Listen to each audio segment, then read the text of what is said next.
Good afternoon, and thank you for tuning in here on the Central YouTube channel as we continue Lineman Love Week. And what would an offensive line be without the center? And I have the starting center for the Riverhawks. It's Nathaniel Apuan. Thank you, Nathaniel, for joining us, taking time out of your day, and talking with me on the Central YouTube channel. Yeah, thank you for having me.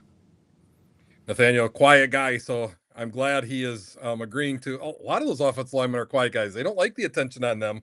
They like to just do the dirty work. So I do appreciate you taking time and come over and talk to me. Nathaniel, we got to talk about last Friday night and the domination that you guys had on the football field against Holman in a really critical Mississippi Valley Conference game. Talk to me a little bit about that game. What was that like? I could tell right away you were getting a big push. Talk to me about what was the keys to success for the Riverhawks last Friday. Yeah, it was a really physical game. Holman's got a pretty big D lineman, especially a big nose guard.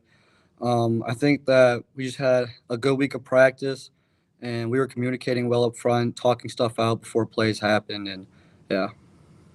I saw that big nose guard. He was a lot bigger than you. Do you get intimidated by some of those guys that you see across the line, or do you take it on as a challenge? What's your mindset when you look across there and see somebody of that stature?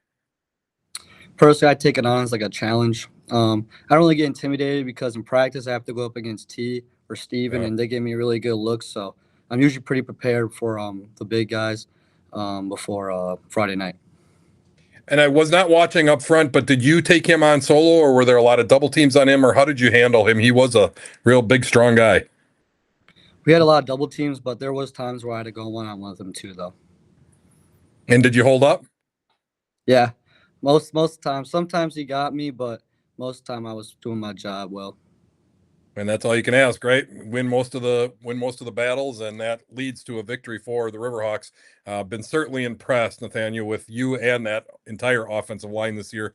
I think I was telling Colton yesterday in the interview, as good of as an offensive line as a collective unit as we've had here at Central, and it's exciting and really is going to lead to more success here as we get towards the end of the regular season, and then hopefully you guys are able to make a big long playoff run. Nathaniel, how long have you been playing football? Played flag football ever since like first grade or kindergarten. Started playing tackle in third grade, but so yeah. And have you always been on the offensive line? Yeah, I've always played offensive line or defensive line.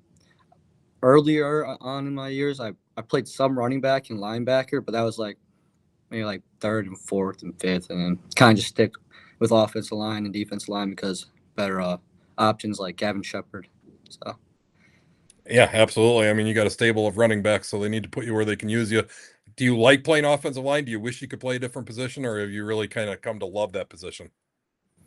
I really come to love it. I mean, it would be nice like playing like getting the ball in like different positions, but I don't really play for the glory. So yeah. And that's what we hear all those offensive linemen say. It's not about the glory, it's about getting the job done. You guys certainly have been doing that. We have Sparta coming up now on Friday. And Colton yesterday made a really good point, or maybe it was Adam or one of the guys that I've talked to. They're all starting to run together, but they said this could be kind of a little bit of a trap game. You're coming off the big game against Holman, first place on the line in the MVC. You have that art game next week. How do you make sure that, in your senior leader now, how do you make sure that the boys are focused on the job on Friday night? You have a task at hand on Friday night. Can't be looking ahead. Yeah, just gotta keep focus on. Spar's a good team. Um, Last year they were a pretty decent team too, and we almost lost that game too. So just gotta keep them focused. They've only like hasn't been that many points that they've lost in some games. So yeah, they're a good team.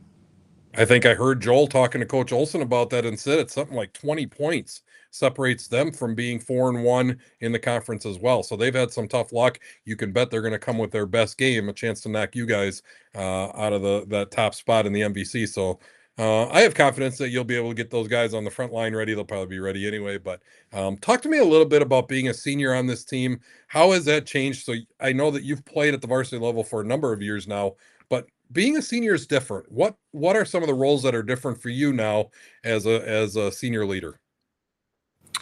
Gotta help out the younger guys because next year I won't be here, so I gotta get them ready for next year, and just trying to enjoy it too because last year, um, don't want to take anything for granted. So yeah.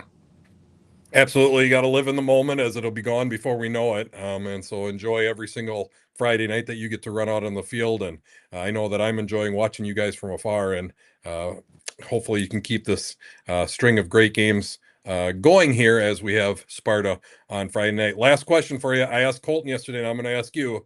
Let's say that something happens on Friday, the ball comes loose, you fall on it, you're in the end zone. It's a touchdown for Nathaniel Apuan. What's the celebration that we're going to see? I don't really know. Haven't really thought about it. I don't know. Just my run around with my hands up in the air like Jude Alvarado. So Oh, there you go. Copying Jude. You can never go wrong copying Jude Alvarado for sure. He'll appreciate that you dropped his name in this interview. Nathaniel, I want to thank you for taking time out of your day to join us. Really do appreciate it, and best of luck to you Friday and moving forward with the art game, and then of course the playoffs after that. Thank you so much for taking time out of your day to join us. thank you for having me.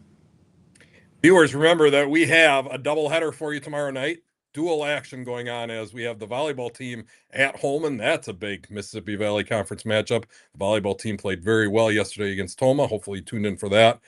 Coming off a 3-0 sweep of Toma, looking to continue with that success at home, and that's tomorrow night. That game starts at 7. Joel will be there for that. I will not. I will be at boys soccer. They are in the round robin portion of their tournament, and so they are playing against Sparta. That game is a 7:30 start, so a little bit later. So you can turn on Joel, watch the first half hour. Hopefully, the volleyball girls get a quick 3-0 sweep and they're done by 7:30. Well, that'd be really quick. But or maybe you can turn on two screens and watch both and see how the boys soccer team does against Sparta. Remember, last time they faced Sparta, we anticipated that being a close matchup. Sparta ended up winning that game 6-1. So those soccer boys have been thinking about this rematch, and we'll see if they can avenge that earlier loss. Thank you for tuning in today. Hope you enjoyed getting to learn more about Nathaniel Apuan. I know I did. Have a good day.